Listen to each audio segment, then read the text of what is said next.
तो अब हमारा सत्र है, इसका नाम है developing moral values, ethics and integrity among students. और इसके लिए एक खास शख्सियत को हमने चुना है, अपना समय निकाल कर आए हैं। वाइस प्रिंसिपल हैं अल्केमी CBSE स्कूल के। इनका नाम है श्री हेमंत भाई शर्मा। ये आगरा से बिलोंग करते हैं, जन्मभूमि आगरा है इनकी और कर्मभूमि बहुत अलग अलग रही, अब गुजरात उनमें से एक है। अल्केमी में अपनी सेवाएं दे रहे हैं, मैथमेटिक्स के एक्सलेंट टीचर हैं और HSRC के एसोसिएट भी है। तो मैं सादर आमंत्रित कर रहा हूँ, तालियों से स्वागत कीजिए श्री हेमंत भाई शर्मा साहब। Welcome sir, thank you very much. Very good afternoon everyone. Good afternoon. After having lunch we always feel sleepy, or as a teacher when we finish our lunch and after that if we want to conduct one session, then always we feel कि why now any session is there. So no issue, we will try to exchange some energy to each other and we will try to learn, we will try to understand something, some moral values which we can implement in our teaching learning process. So as a teacher, what do you understand, what do you feel कि what is a teacher? Anyone can tell me what is the meaning of a teacher? Anyone, please raise your hand, just communicate with me, so the session will be interactive and you will enjoy a lot.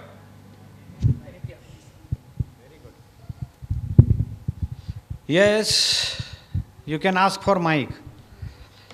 Have interaction.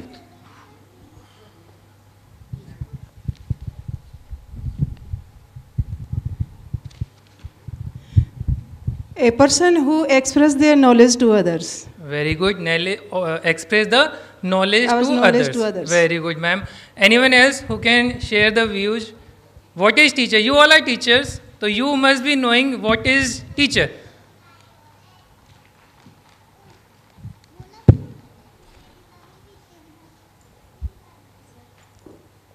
Anyone else?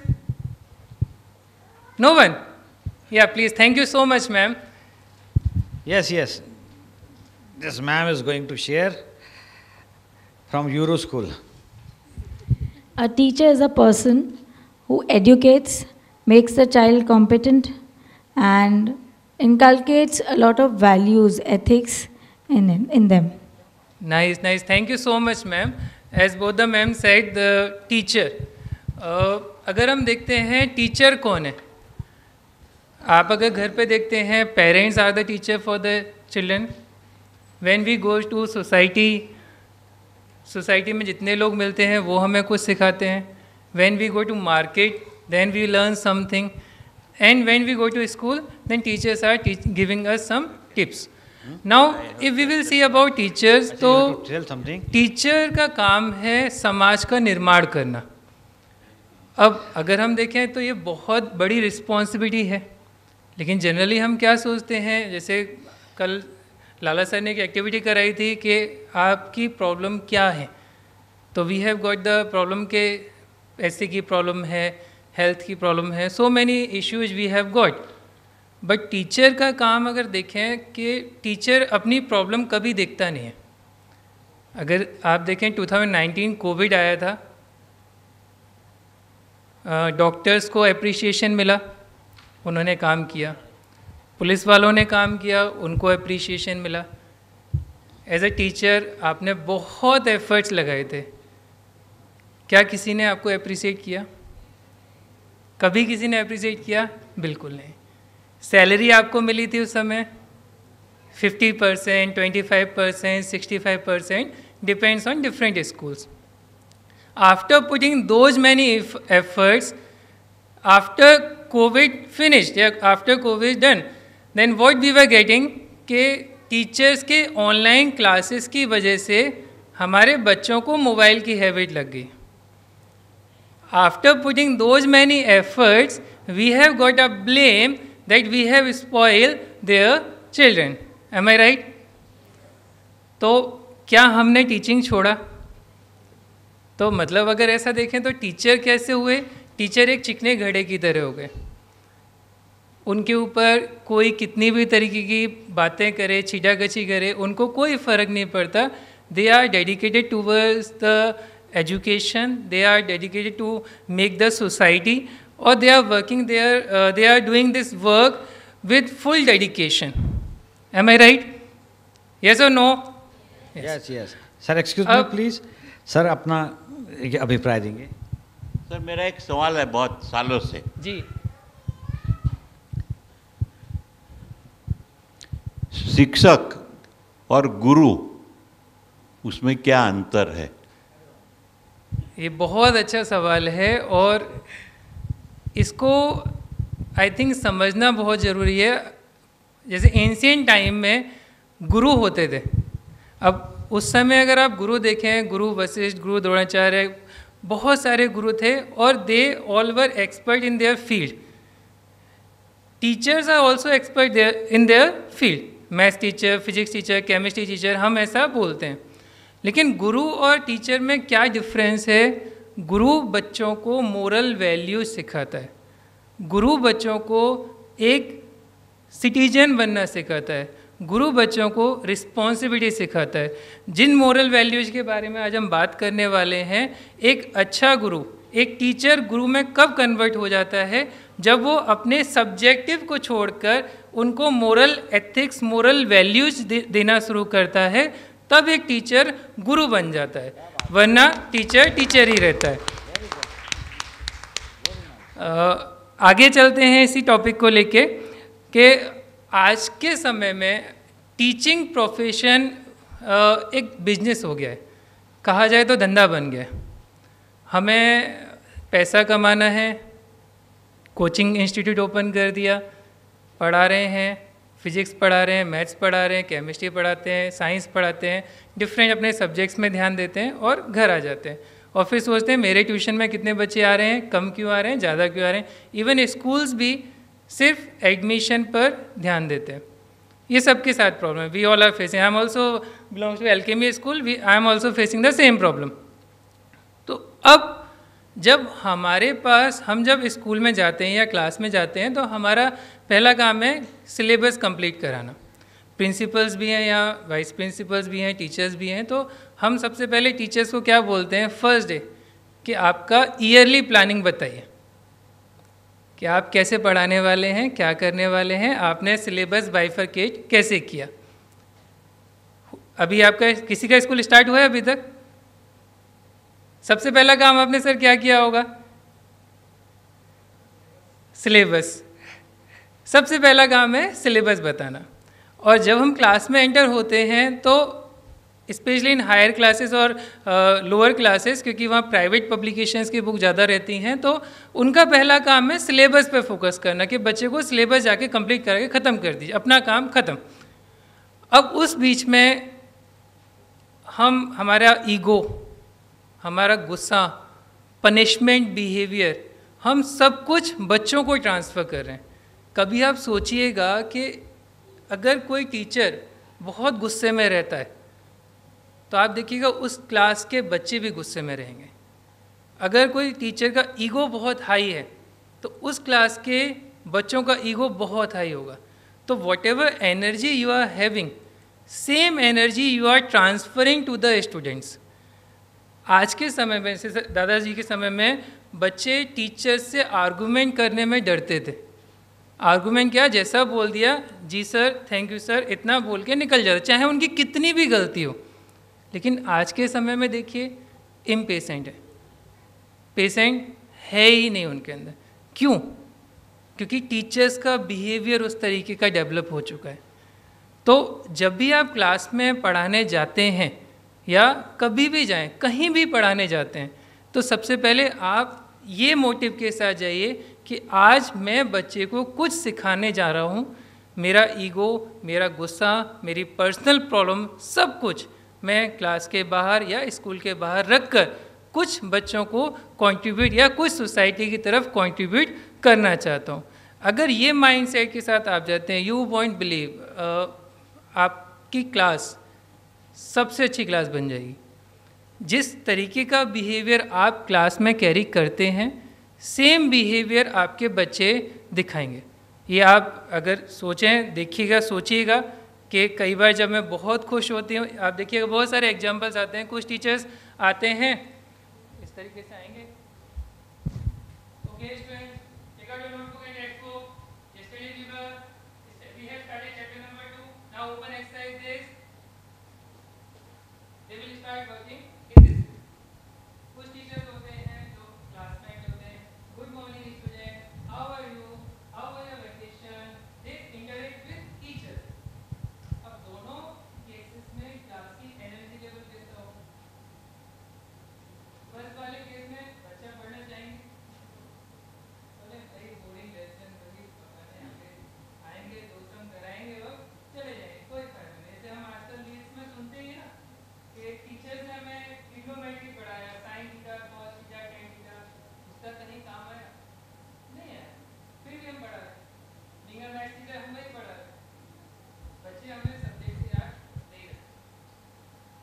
आप क्या moral value दे रहे हैं बच्चे को, आप बच्चों से कितना इंटरेक्ट कर रहे हैं, it depends on that. Am I clear? Is there any confusion, any question which you want to ask? Yeah, you are facing such problem after being so soft, yeah, after being interactive with the students, you are facing some problems, still your class is not controllable. Is there any problem which you are facing? Before starting this session, I just want to communicate with you. Nobody? Yeah, ma'am, please.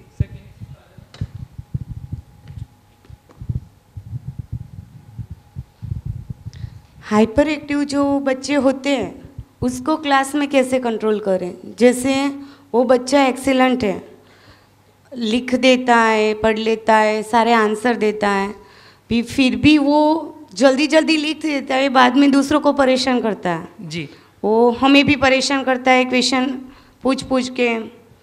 जैसे वो 30 minutes, हमारे पास 40 minutes होते हैं, उसमें जो hyper active student होते हैं 2 होते हैं क्लास में से, या 1 होता है, उसको कैसे बोलते हैं कि आप उसको एंगेज रखो, भी कितनी एक्टिविटी दे के एंगेज रखो? नहीं, अब एंगेजमेंट का तरीका मैम अगर आप बदल देंगे वहाँ पे, आपको जैसे एक सजेशन देना चाहूँगा। अगर ऐसे हाइपर एक्टिव बच्चे, सपोज आपके पास 4 या 5 हैं क्लास में, और आई एम 100% श्योर आपकी क्लास में 10% या 20% बच्चे ऐसे होंगे जो स्लो लर्नर्स होंगे, एम आई राइट? तो what you will do, you will assign a task to those hyperactive students to help the lower one.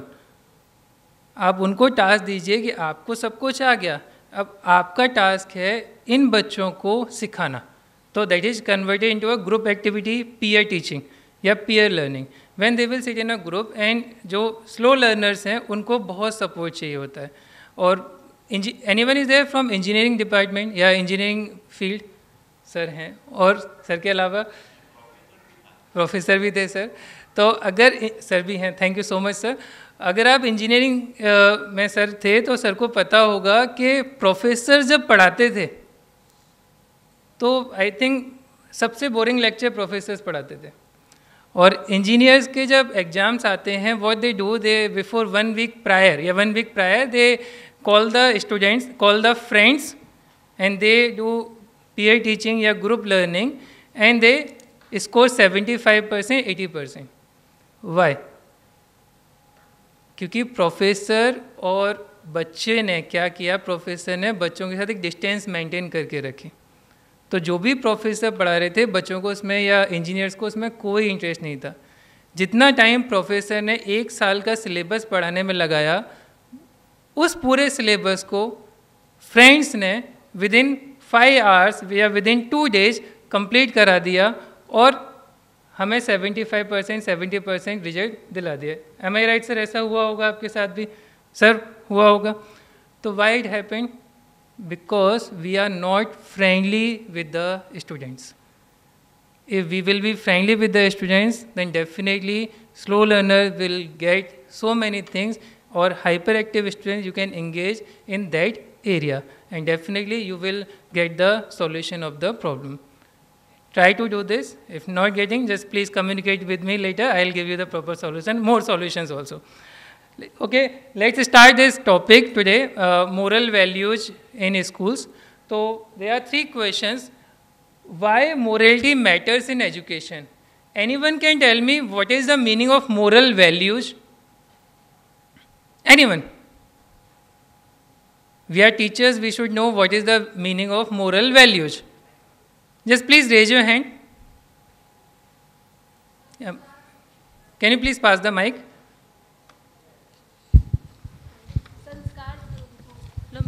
Take the mic, please. संस्कार देना, वैल्यू बताना कि बड़ों से कैसे बात करना है, छोटों से जो भी हो. Very good. Anyone else?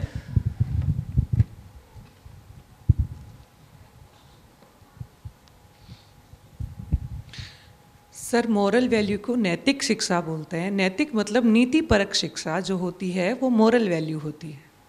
Please give a round of applause to ma'am. बहुत अच्छा जवाब दिया है मैम ने. Anyone else who can add something here?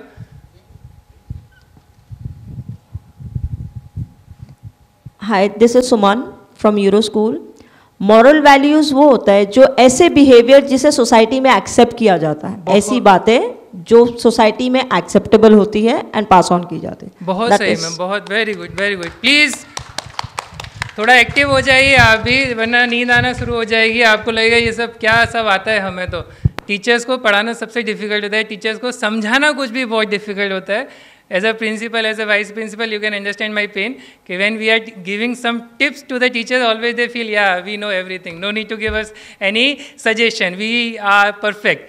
But every imperfect person, there is imperfect person. So always you should feel कि yeah, there is something to learn. तो जब आप learning की तरफ जाएंगे तो आपको बहुत मजा आएगा. As all the ma'am said, what is moral education?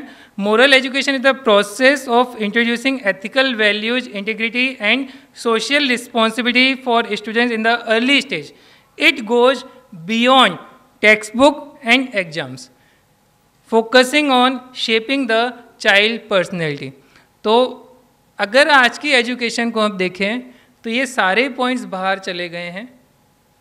Major point क्या आ गया है? टेक्स्ट बुक, सिलेबस, रिजल्ट और टॉपर्स. इसके अलावा ना पेरेंट्स बात करते हैं, ना प्रिंसिपल्स बात करते हैं, ना मैनेजमेंट बात करता है. But what is the major role of the teacher which we have discuss right now. Now second question is the importance of character education. Can you please put some points what is the importance of character education? Please raise your hand. Just, ma'am, please pass the mic.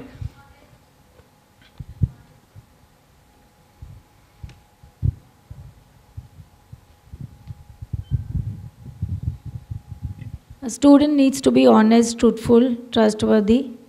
And? There are many other characters that can be added. Thank you so much, ma'am. Anyone else who can add some points? Please raise your hand. Ma'am is there. She will pass the mic.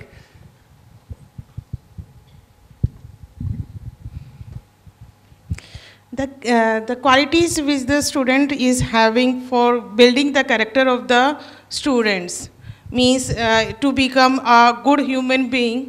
The character qualities they require, that is character education. Very good, ma'am. Thank you so much to give the points. The importance of character education that ma'am said कि it shapes students into responsible, ethical, distinct, right or wrong.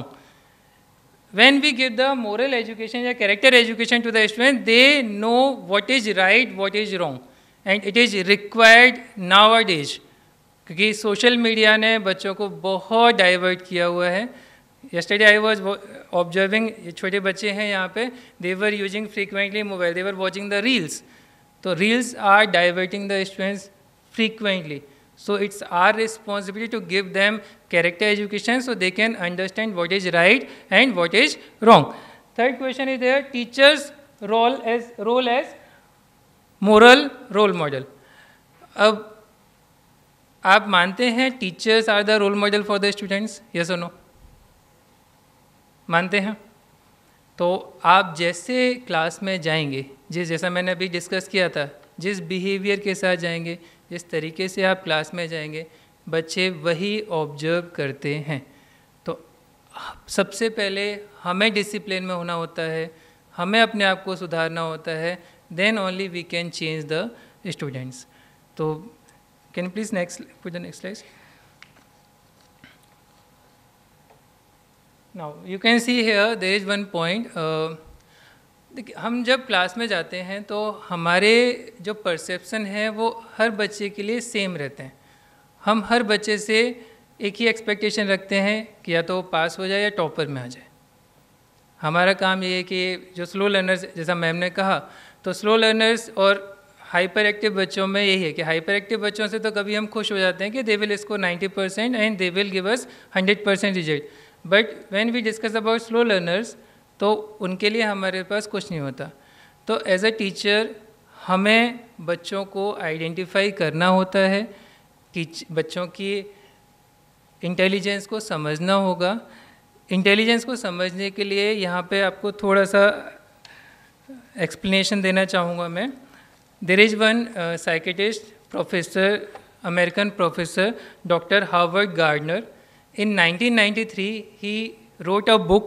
The name of the book was Frame of Mind. In that book, he has given 8 intelligence of mind, 8 intelligence of students. After modifying that book, it is converted into 9. Nowadays, it has converted into 12. So, right now, we will discuss about the 9 types of intelligence. आप अपने class में चले जाइए. थोड़ा नींद आ रही है लेकिन आप अपने क्लास में चले जाइए. क्लास में एंटर हो गए आप देखिएगा अगर आपकी क्लास में 30 बच्चे या 40 बच्चे हैं या 50 बच्चे हैं तो आप सोचिएगा कि किस किस कैटेगरी में कौन कौन से बच्चे आते हैं. सबसे पहले हम डिस्कस करते हैं नेचुरलिस्ट. नेचुरलिस्ट कुछ बच्चे आप देखिए क्लास में ऐसे होंगे जिनको सिर्फ बाहर घूमना पसंद होता है. उनको बोलिए प्लांटिंग करना, प्लांट्स के बारे में डिफ्रेंशिएट करना, फ्रूट्स के बारे में डिफ्रेंशिएट करना, उनको सारा नेचुरल, जितना भी नेचुरल एनवायरनमेंट है उनको वो बहुत पसंद आता है. उनको बाहर घुमाते रहिए, वो पूरा दिन बाहर घूमते रहेंगे, उनको कोई लेना देना नहीं है. तो ऐसे बच्चों की क्वालिटी है. थिंक इन योर क्लास, ऐसे कितने बच्चे हैं जो उस बिहेवियर में हैं, उस इंटेलिजेंस के अंदर आते हैं. सेकेंड है म्यूजिकल. हमारे यहाँ असेंबली होती है, असेंबली में पार्ट लेने वाले कुछ ही बच्चे हैं जो म्यूजिक में पार्ट लेते हैं, ड्रामा में पार्ट लेते हैं. तो वो एक उनकी इंटेलिजेंस है. अब ये इंटेलिजेंस डिफरेंट है क्योंकि हर बच्चे की क्वालिटी डिफरेंट है. Every child is special, as you can see on the board कि हर बच्चा स्पेशल है और हर बच्चे की रिक्वायरमेंट है इस सोसाइटी में.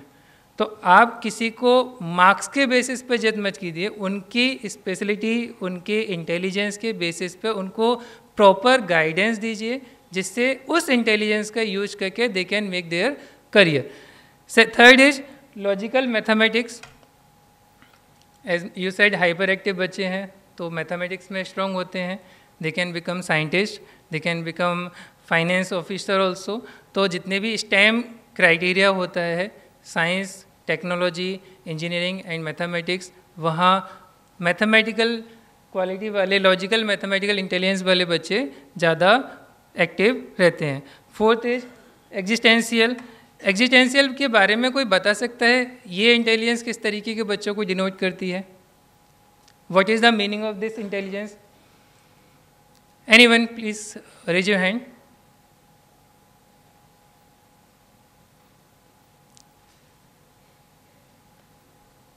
कोई बता सकता है ये किस टाइप की इंटेलिजेंस होती है? या please ma'am.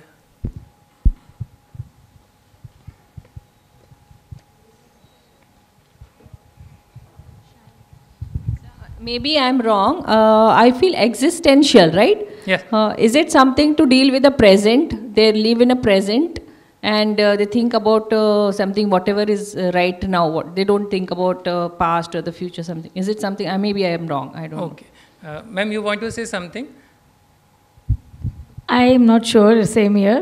But it could be something related to the mental health of the child. Yeah, see, you both are right. They live in present.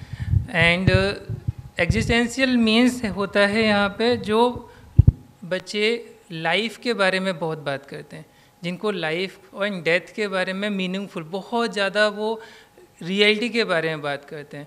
ऐसे बच्चे जो करियर बनाते हैं, साइकोलॉजी में अपना करियर बनाते हैं, साइकोलॉजिस्ट बनते हैं, बहुत अच्छे एकेडमिशियन बनते हैं। जैसे यहाँ पे बहुत सारे टीचर्स हैं जिनका पैशन टीचर बनना होगा, जिनका पैशन टीचर्स बनना होगा। कुछ बाय सिचुएशन टीचर्स बनते हैं, कुछ बाय पैशन टीचर बनते हैं। तो जो पैशनेट होते हैं टीचर्स टीचिंग के लिए, उनका इंटेलिजेंस हमेशा एग्जिस्टेंशियल के अंदर आता है। तो ये हमें आइडेंटिफाई करना है। जनरली आप क्लास में पूछते हैं कि आप में से कितने बच्चे टीचर्स बनना चाहते हैं, तो hardly 1% students will be there, hardly 1%। तो always please identify the student. Next is interpersonal. Can you please put some point about interpersonal intelligence? Yeah please ma'am.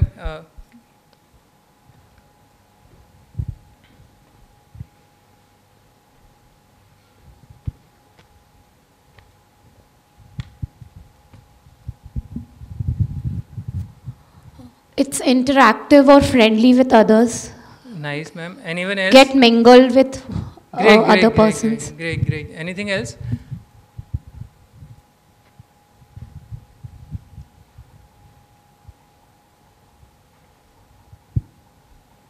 Any idea? Interpersonal means who interacts with other. आप ऐसा समझ लीजिए जिनको दूसरों की problem सुनना, दूसरों से बातें करना। बहुत सारे बच्चे आपकी क्लास में बहुत टॉकेटिव होंगे, जो हमेशा दूसरों से बात करते रहते हैं, उनकी प्रॉब्लम को सॉल्व करने की कोशिश करते रहते हैं। तो interpersonal people always think about others, they always worried about others problem, कि इसको अगर सामने वाले ने खाना नहीं खाया तो उनको टेंशन आ जाएगी कि भाई इसने खाना क्यों नहीं खाया, तो they will try to help him. तो ऐसे बच्चे भी क्लास में होते हैं। Did you identify, we have discuss 5 intelligence. Do you identify these kind of people in your class? Fine किया, 2 मिले, very good ma'am. Next we will discuss about bodily kinesthetic. Kinesthetic, bodily kinesthetic. Anyone can tell me what is it? Yeah, please ma'am.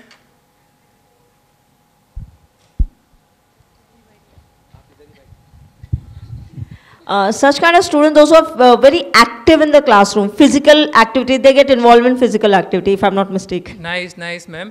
आप देखेंगे हर class में कुछ sports loving persons होते हैं, कुछ sports loving students होते हैं, वो इस इंटेलिजेंस में आते हैं। अगर उनका करियर का आप गाइडेंस देंगे तो हमेशा हम स्पोर्ट्स वाले बच्चों को ग्रेडिंग से जज करते हैं, उनके मार्क्स से जज करते हैं, but they have different intelligence, they can make their career in that area. इसमें आर्मी पर्सन आ जाते हैं, फार्मर्स आ जाते हैं, बॉडी बिल्डर्स आ जाते हैं, रेसलर्स आ जाते हैं, so many categories are there. तो those who can use their body muscles या body strength to solve the problems. Problem तो वो भी सॉल्व करेंगे, ऐसा मत सोचिए कि नहीं स्पोर्ट्स पर्सन है तो वो हेल्प नहीं करेगा, हेल्प तो वो भी कर सकते हैं, but they will use their body more than their mind. उनको बॉडी से मतलब ताकतवर के ये टेबल उठा के वहाँ रखना है तो वो उठा के रख देंगे, वो बहुत इस तरीके की आपकी हेल्प करेंगे। तो आप सोचिए ऐसे बच्चे भी आपकी क्लास में हैं। Next is linguistic. ये तो नेम से आपको समझ में आ रहा है क्या हो सकता है लिंग्विस्टिक का मतलब, लैंग्वेज। हमारे चंदकार सर हैं, लैंग्वेज के महारथी हैं। यहाँ हिंदी इंग्लिश के टीचर्स होंगे जो लैंग्वेज में एकदम एक्सपर्ट होंगे। तो देखिए कुछ बच्चे जो एंकरिंग करना, I am very weak in that, I am trying to learn. कुछ बच्चे होंगे बहुत एक्टिव होंगे, लैंग्वेज मतलब उनका इतना होगा, राइटिंग, हैंड राइटिंग। तो ऐसे बच्चे इस कैटेगरी में आते हैं। They may good in mathematics and science and they may not in, generally वो मैथ्स और साइंस में इतने अच्छे नहीं होते, जनरली ऐसा रिसर्च के अकॉर्डिंग बताया गया है, but they will good in writing, reading, speaking. तो आप उनकी क्वालिटी को आइडेंटिफाई करके उनको राइट करियर चॉइस दीजिए, जिससे पेरेंट्स उनको प्रेशराइज ना करें साइंस एंड कॉमर्स को लेकर। ठीक है, नेक्स्ट इज इंट्रापर्सनल। अब इंटरपर्सनल हो गया, now what is intrapersonal? Yes ma'am, yes sir please.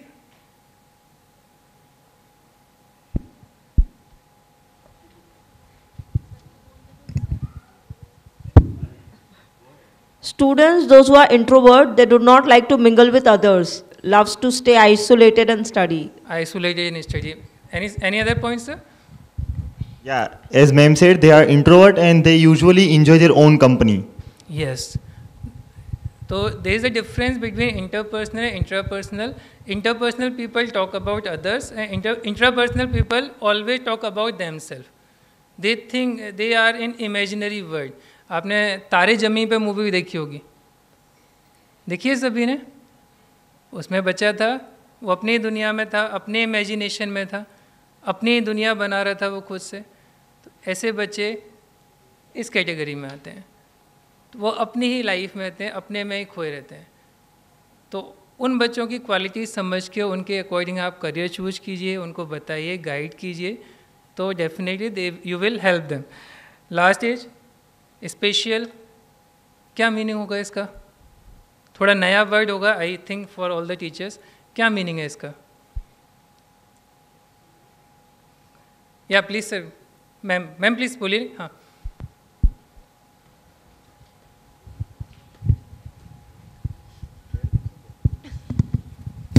I think they experience and then learn.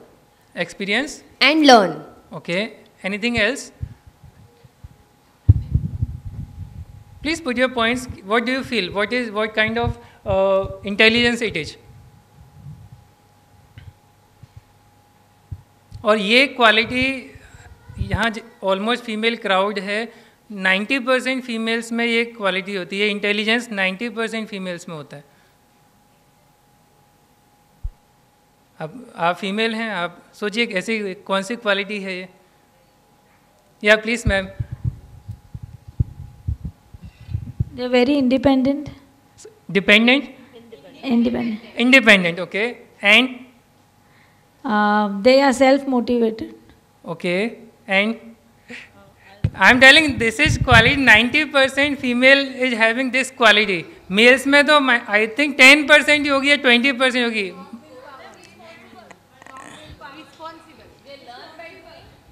Learn by doing and? Exceptional qualities or those who are gifted child. Okay. Yes, ma'am, you were telling something. Responsible. Ma'am, males are also responsible. I may be wrong, I'm not sure. I feel that they love outing. Outing, okay. Any other, please, if you are getting something, I'm telling this quality 90% female is having. 80% तो होगा ही होगा। ऐसी कौन सी quality है जो आप में सबसे ज़्यादा है, आपके हस्बैंड में नहीं है, आपके फादर में नहीं होगी? Sorry ma'am, allrounder. ओके, कल सर लाला सर ने बहुत अच्छा एग्जाम्पल दिया था ऑलराउंडर का। और कोई आइडिया आ रहा हो? Yes ma'am. Yeah ma'am, women are always strong. Yes sir, I think पागलपंती। सॉरी, पागलपंती, madness. Okay. any other point which is coming in your mind about male and female? के नहीं, फीमेल में ये ज़्यादा होता है। Very creative and imaginative. Creative and imaginative. Somewhere you are right. Anything else? Stamina. Ma'am is telling something. Yeah. Stamina. Stamina. Okay. And somewhere ma'am is right, but they want some space to learn. Yes. आप जैसे जितने females हैं, Bhavika Soni from Euro school. Nice ma'am, please share हो। आप कभी एक घर पे मेल्स को अकेला छोड़ते देखिए, अकेला छोड़ दीजिए और आप 2-3 दिन के लिए बाहर चले जाइए। घर की हालत क्या होती है? घर की हालत क्या देखने को मिलती है? तहस नहस हो जाता है। या कभी आप अगर गुजरात से हैं तो Gujarati always travel during summer vacation और दिवाली वेकेशन। बैकपैक करते हैं आप? करते हैं? कभी अपने हस्बैंड को बैकपैक करने के लिए दिया है? नहीं दिया होगा। दिया होगा तो क्या हुआ है कभी? या तो बैग टूट जाएगा या आपका सामान जा नहीं पाएगा।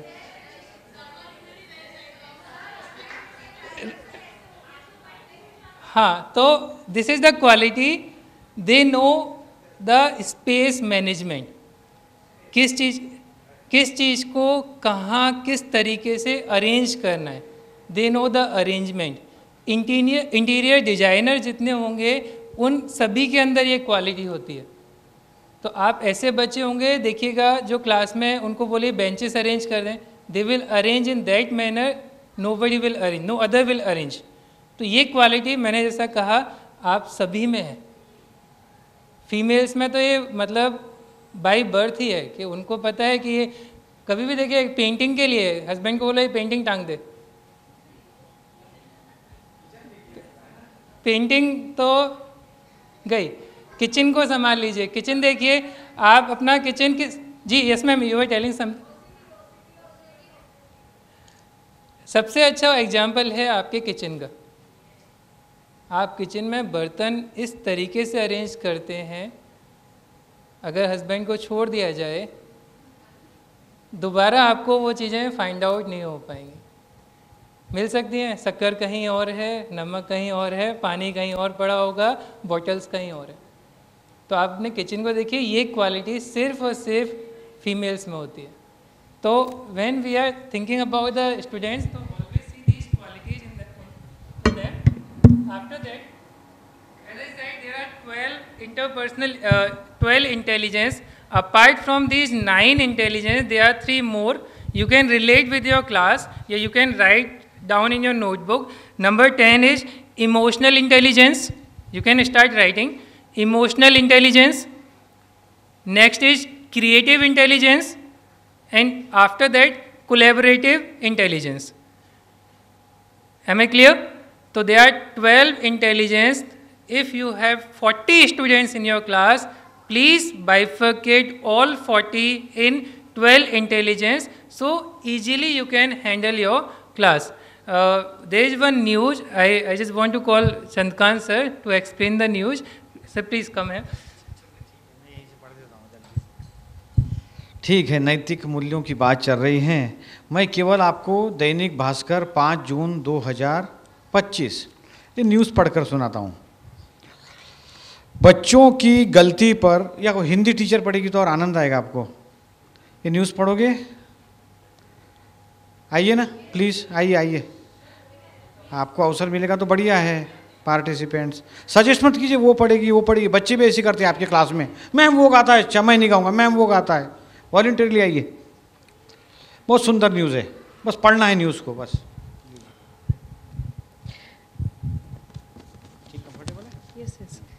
बच्चों की गलती पर खुद को सजा देते हैं प्रिंसिपल, इससे बच्चों का व्यवहार बदला, सच बोलने लगे, जो फेल होते थे वे अच्छे नंबरों से पास होने लगे। और भी पढ़ना है सर? ओके, इसको समराइज कर दूं? ओके, ये सूरत में एक स्कूल है,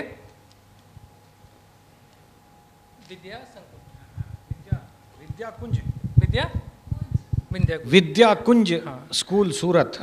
सूरत में एक स्कूल है विद्या कुंज स्कूल सूरत। यहाँ प्रिंसिपल बच्चों को मोरल वैल्यूज ही सिखाते हैं।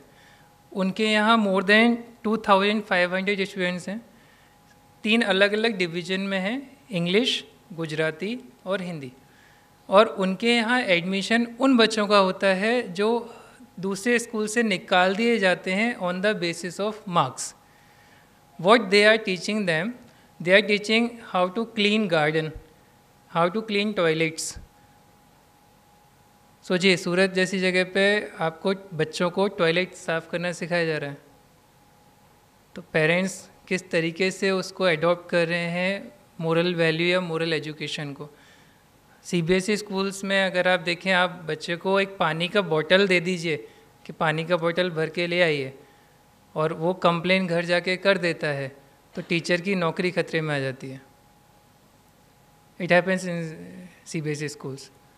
और वो एक स्कूल रन कर रहे हैं जहाँ पे उनको सिर्फ और सिर्फ मोरल वैल्यूज़ के बारे में बताया जा रहा है, और वहाँ जब वो वैल्यू बता रहे हैं उससे बच्चों के ऊपर इतना इम्पैक्ट पड़ रहा है कि वो 9th में जो दूसरे स्कूल्स में फेल थे वो वहाँ पे फर्स्ट डिवीज़न में पास हो रहे हैं।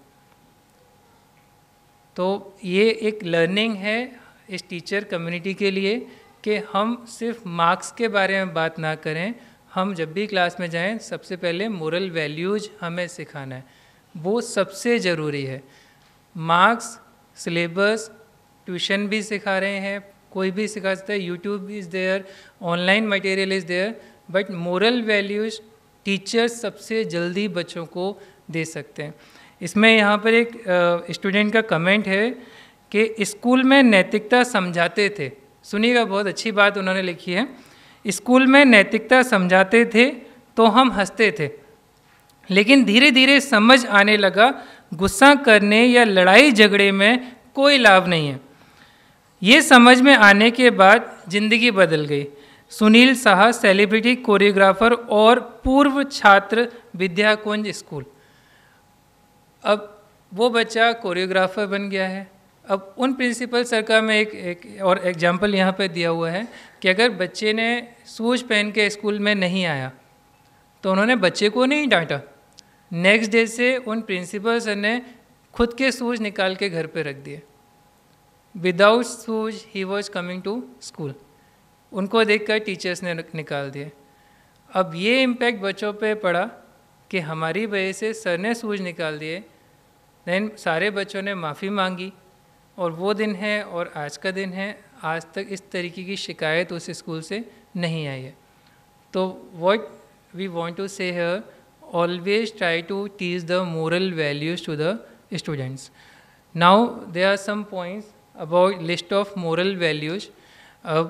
जब हम कुछ सिखाने की बात करते हैं तो टीचर्स को एक ही चीज़ आती है, कितना काम करेंगे। हमें लेसन प्लान लिखना है, हमें प्रॉक्सी लगाना है, प्रॉक्सी में जाना है, सिलेबस लिखना है, पेरेंट्स मीटिंग है, टीचर्स होमवर्क लिखना है, नोटबुक चेकिंग है, पीटीएम रजिस्टर बनाना है, अटेंडेंस रजिस्टर बनाना है, ये प्लानिंग करनी है, इवेंट्स आ रहे हैं, so many things are there. अब वापस मेरे जैसा कोई पर्सन आ गया है, वापस हम बोल रहे हैं कि ये भी सिखाइए, तो आपके माइंड में आएगा भाई टीचर हैं, जान लोगे क्या हमारी, कितना सिखाएंगे। M I right? बट ये आपको कहीं सिलेबस से नहीं सिखाना है।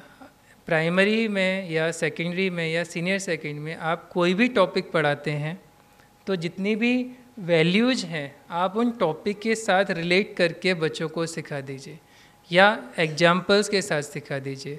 दे are 39 values which you can teach them on daily basis, on weekly basis, on monthly basis. आप you should make your target कि मुझे इस साल इस क्लास में इन वैल्यूज़ की कमी लग रही है, मुझे ये सिखानी है with the help of stories.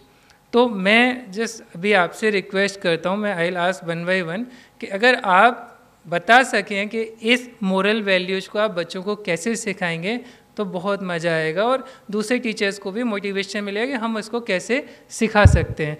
We will start from kindness. तो anyone can tell me how we can teach this value to the student? Please raise your hand. Think a short story or maybe in other way you can teach kindness. How we can teach? अभी यहाँ पे बहुत छोटे छोटे बच्चे हैं, अगर आपको इनको काइंडनेस सिखानी है then how you can teach kindness to them? Think as a teacher कैसे सिखा सकते हैं? सर मैं इसका एक छोटा सा एग्जांपल देना चाहूँगी। एक साधु स्नान कर रहा होता है नदी में जी। उसको एक बिच्छू आके बार बार में काट रहा है और बार बार साधु उसको बाहर फेंक रहा है। बिच्छू फिर आता है, अगेन उसको डंक मारता है और फिर जाता है। ऐसा उसने 40 से 50 बार किया। तो बाहर एक आदमी खड़ा था, वो बोलता है कि ये पागल है क्या, जो बिच्छू काट रहा है फिर भी उसको बचा रहा है, वो बाहर फेंक रहा है। तो उसने एक ही जवाब दिया था, सर अगर ये अपना स्वभाव काटने का नहीं छोड़ता तो मैं साधु होकर बचाने का काम कैसे छोड़ सकता हूँ। तो यही एक टीचर का होना चाहिए, उसमें दया होनी चाहिए। Very good ma'am. Anything next is integrity. How we can teach integrity to the students?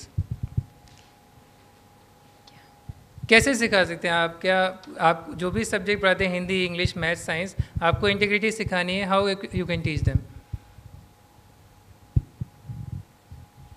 Please share your experience. हो सकता है कभी आपने सिखाया हो।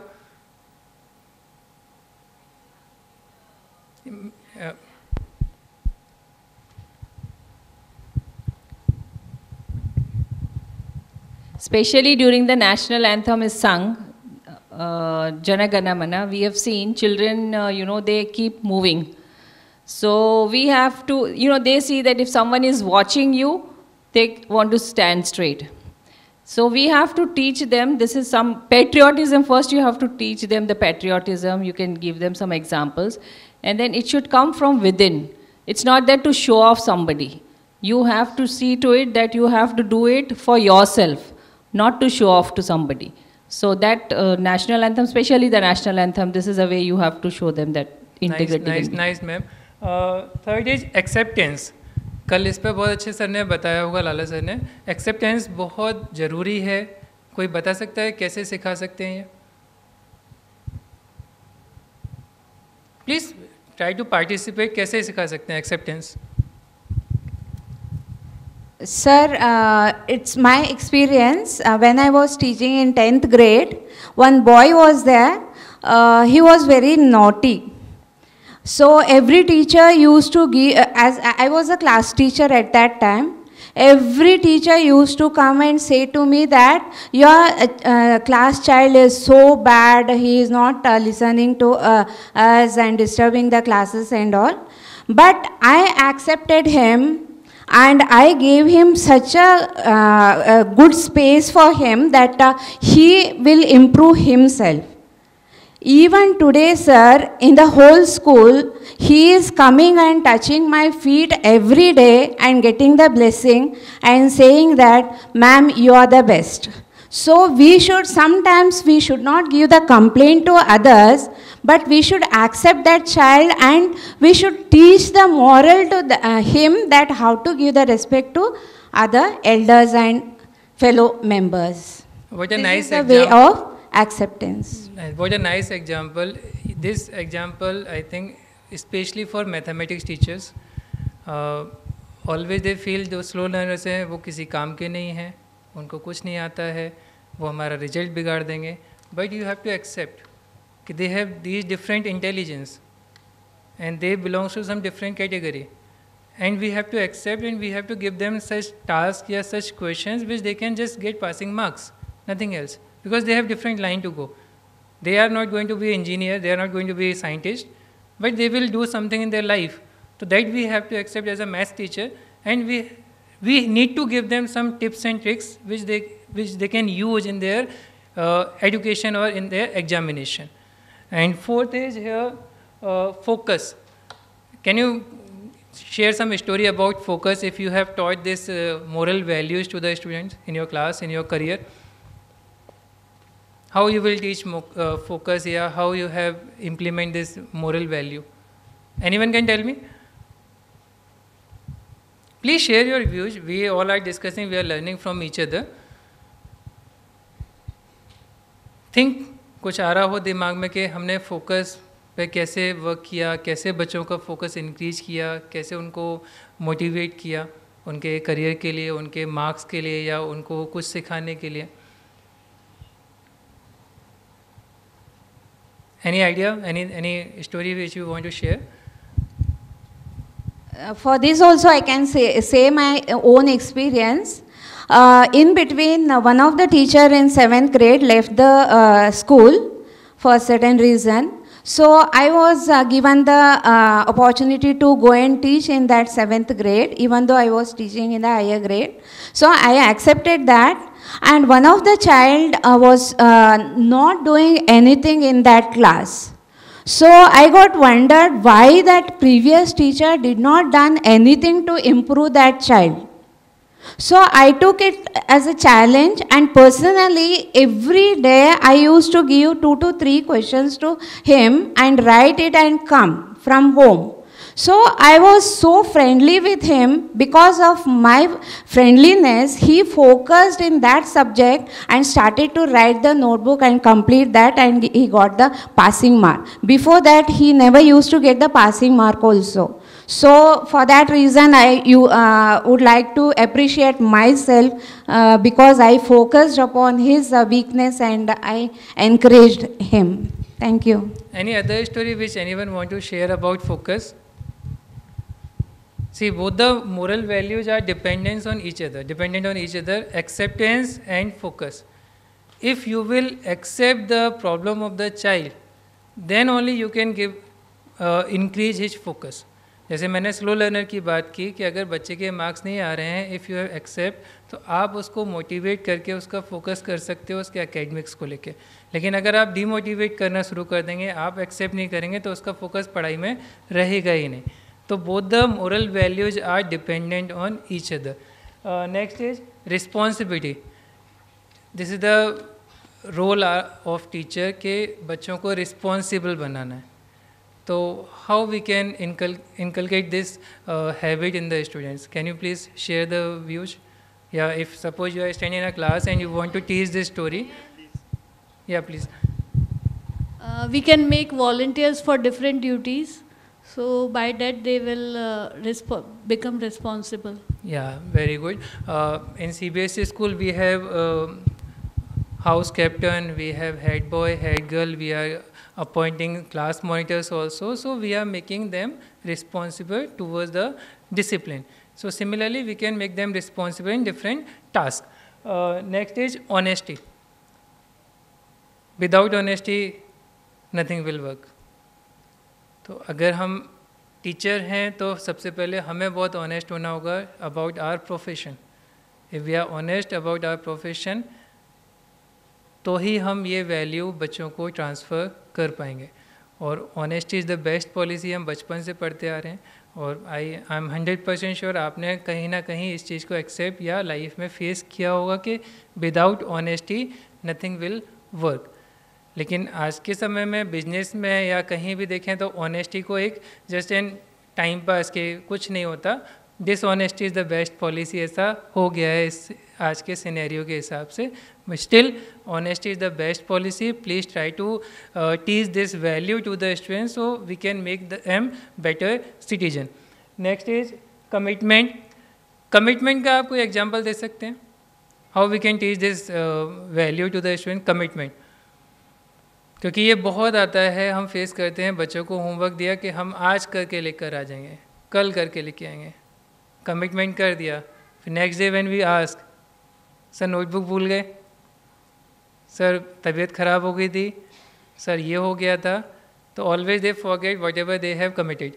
तो can you tell me an example how we can teach commitment to the students?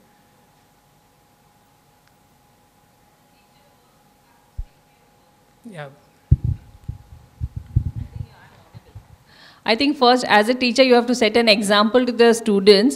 You have to stick to your words. If you have promised something to the students, and then, usually it happens, teachers say something and then they forget, or, they just try to, so children also know that teachers are saying it, but they are not sticking to the rules.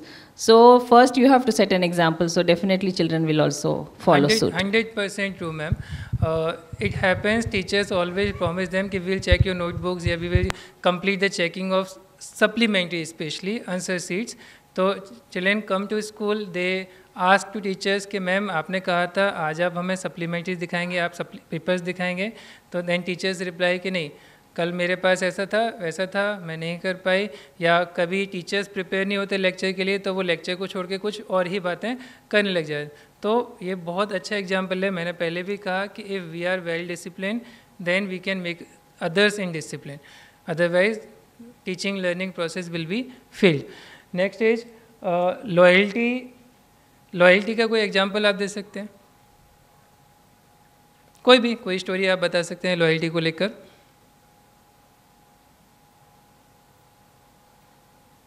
ऐसा कुछ हुआ हो जहां आपने loyalty ये value बच्चों को सिखाई हो?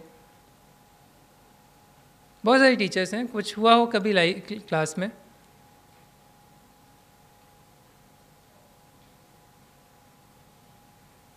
Any idea, anything? कुछ नहीं हुआ कभी क्लास में लॉयल्टी को लेकर? ऐसा तो नहीं हो सकता है. थिंक कुछ हुआ हो क्लास में?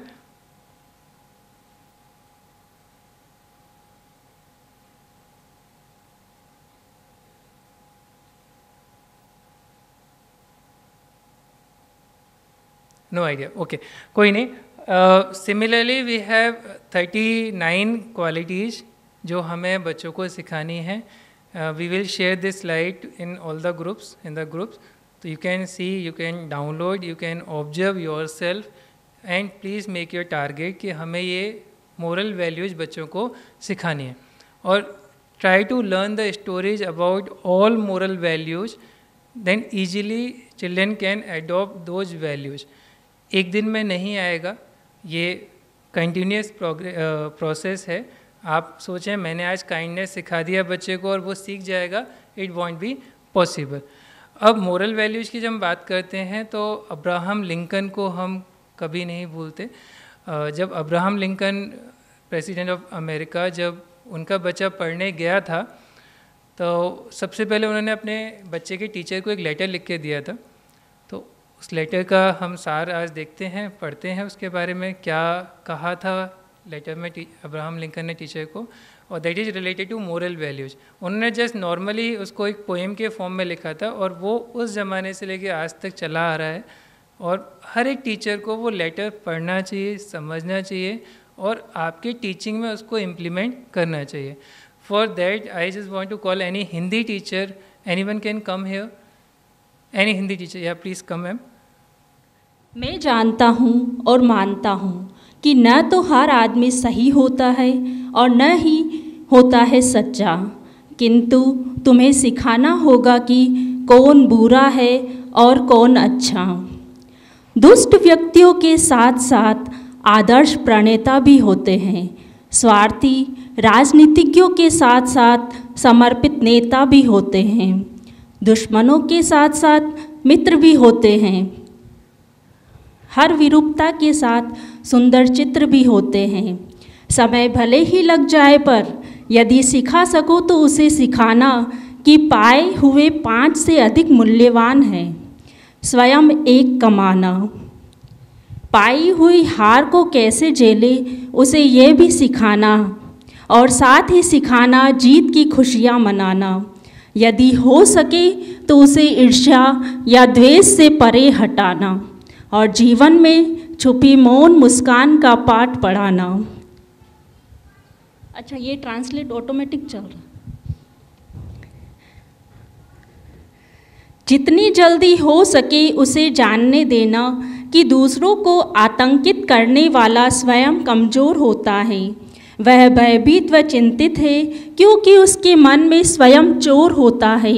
उसे दिखा सको तो दिखाना किताबों में छिपा खजाना और उसे वक्त देना चिंता करने के लिए कि आकाश के परे उड़ते पंछियों का आह्लाद, सूर्य के प्रकाश में मधुमक्खियों का निनाद, हरी भरी पहाड़ियों से जागते फूलों का संवाद कितना विलक्षण होता है, अविस्मरणीय होता है अगाध. उसने यह भी लिखा, धोखे से सफलता पाने से असफल होना सम्माननीय है और अपने विचारों पर भरोसा रखना अधिक विश्वसनीय है. चाहे अन्य सभी उनको गलत ठहराए परंतु स्वयं पर अपनी आस्था बनी रहे, यह विचारणीय है.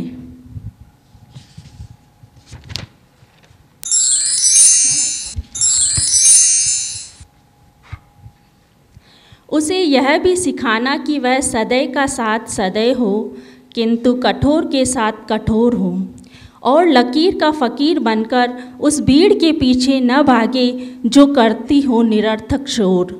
उसे सिखाना कि वह सबकी सुनते हुए अपने मन की भी सुन सके, हर तथ्य को सत्य की कसौटी पर कसकर गुन सके. यदि सिखा सको तो सिखाना कि वह दुख में भी मुस्कुरा सके, घनी वेदना से आहत हो पर खुशी के गीत गा सके. उसे यह भी सिखाना कि आंसू बहते हो तो उन्हें बहने दे, इसमें कोई शर्म नहीं, कोई कुछ भी कहता हो कहने दे. उसे सिखाना वह सनकियों को कनखियों से हंसकर टाल सके पर अत्यंत मृदुभाषी से बचने का ख्याल रखे. वह अपने बाहुबल व बुद्धिबल का अधिकतम मोल पहचान पाए परंतु अपने हृदय व आत्मा की बोली न लगवाए. वह भीड़ के शोर में भी अपने कान बंद कर सके और स्वतः की अंतरात्मा की सही आवाज़ सुन सके, सच के लिए लड़ सके और सच के लिए अड़ सके. उसे सहानुभूति से समझाना, पर प्यार के अतिरेक से मत बहलाना, क्योंकि तप तप कर ही लोहा खरा बनता है, क्योंकि तप तप कर ही लोहा खरा बनता है, ताप पाकर ही सोना निखरता है। उसे साहस देना ताकि वक्त पड़ने पर अधीर बने, सहनशील बनना ताकि वह वीर बने। उसे सिखाना कि वह स्वयं पर असीम विश्वास करे, ताकि समस्त मानव जाति पर वह भरोसा व आस धरे। यह एक बड़ा सा लंबा चौड़ा अनुरोध है, पर तुम कर सकते हो क्या, इसका तुम्हें बोध है? मेरे और तुम्हारे दोनों के साथ उसका रिश्ता है। सच मानो मेरा बेटा एक प्यारा सा नन्हा फरिश्ता है, नन्हा फरिश्ता है।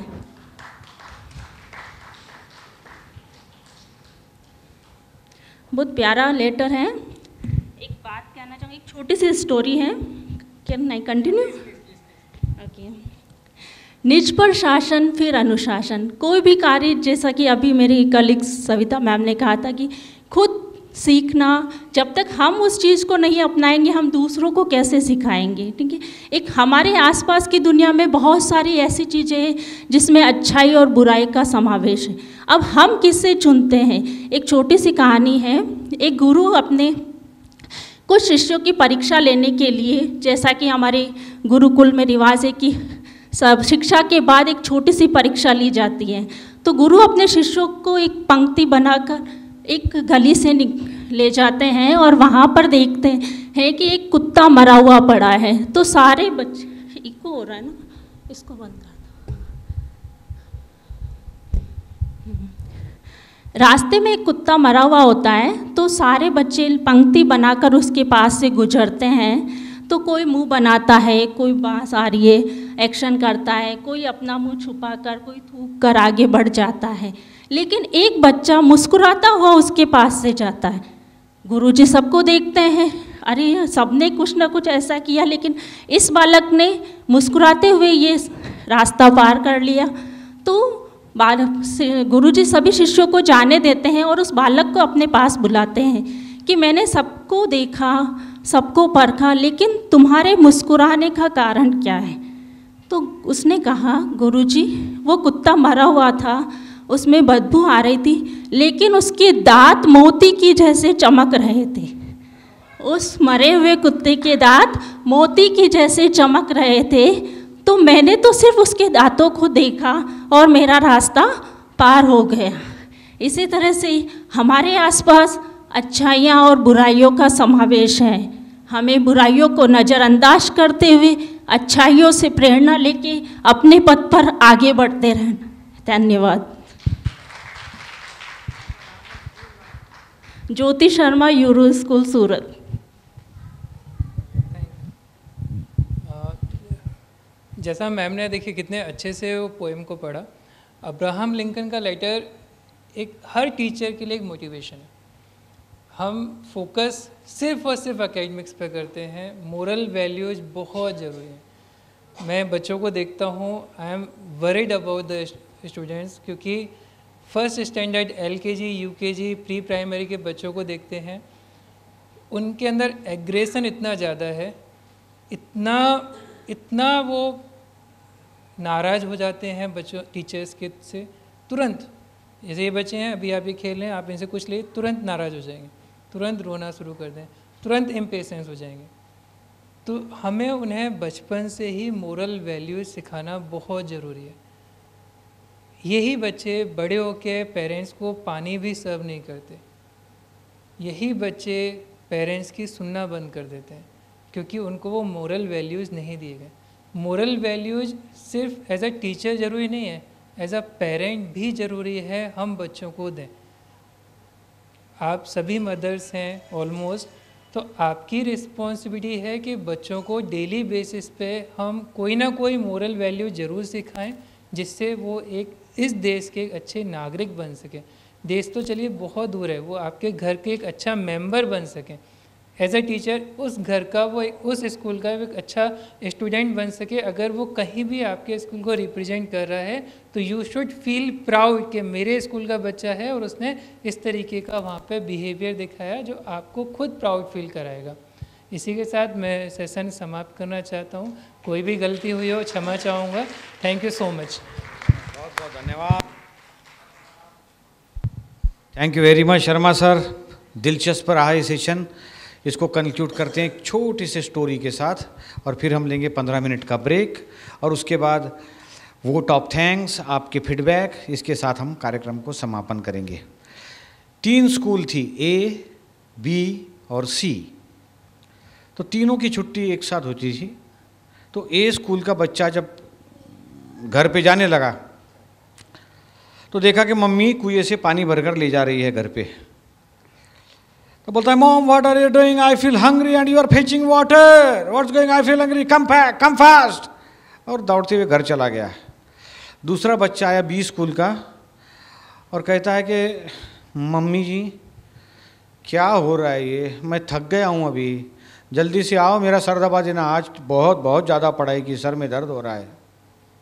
तीसरा बच्चा आया, वो सी स्कूल का था, इमेजिनरी स्टोरी है। तो कहता है कि माँ हूँ तारे કેટલે વાર કીધું કે હું આવું જ છું, તું કેમ એટલે ઉતાવળ કરે, આ પાણીના ઘડા મને આપ અને તું જા ત્યાં ઘરે પહેલાં, હું આવું ઘડા લઈને। तो वैल्यू सिस्टम सबका अलग अलग होता है। ठीक है, यहाँ सेशन हम समापन कर रहे हैं, समाप्त करते हैं। आप 15 मिनट का ब्रेक एंजॉय कीजिए, 3:30 बजे वापस आइए और फिर हम वोट ऑफ थैंक्स, हमारे चेयरमैन साहब का खास आप लोगों के लिए अमेरिका से लाइव वीडियो आया है। राम तीर्थ पटेल जी, वसंत काका के ग्रैंडसन और born and brought up in USA, आपके लिए वो एक क्यूरियोसिटी के लिए कह रहा हूँ, आप वो देखना। ये वैल्यूज़ क्या है, वैल्यू का सेशन था ना हमारा, तो देखना उनके वैल्यूज़ क्या है। He stage in America and sent message for all of us. Thank you very much, enjoy the break.